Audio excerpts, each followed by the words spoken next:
Chag Sameach, everyone.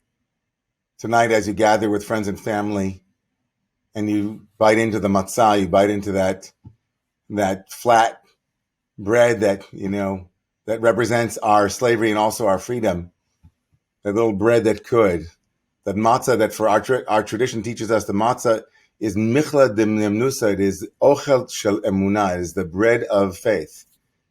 As we bite into that matzah on a weekend also where our Christian brothers and sisters are also tasting the holiday of Easter, we're invited into praying for peace, praying for faith, praying for the ability to distinguish between what we really need and what we want, what is enough versus how much we have to add. We become aware of all the people in the world that are yearning and pining for a taste of freedom, a taste of that liberating meal that will signal that which they feared is no longer present and that they can breathe easier.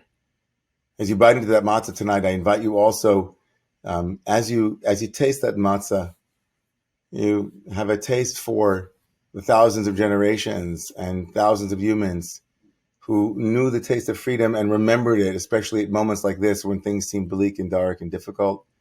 And they relied on that. They leaned into that emunah, that faith.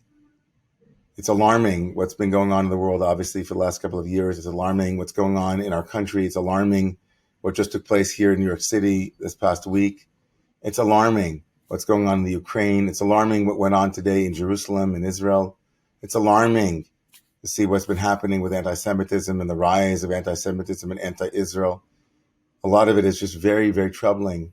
And as we sit around together and we relish in the beauty and the pageantry and the brilliance of this tradition, a tradition that told us to tell the story, and that in telling the story, we might actually reenact it and relive it and make it relevant and real for us. I hope that you bring the relevance of this moment and the relevance of the Passover story into how we might move forward and how we might live with faith and in faith to build a better world. I'm so thankful for this community. I'm so thankful for all of you. I'm so thankful for the beauty of Yiddishkeit, of Judaism, and for its brilliance, how it holds us in moments like this.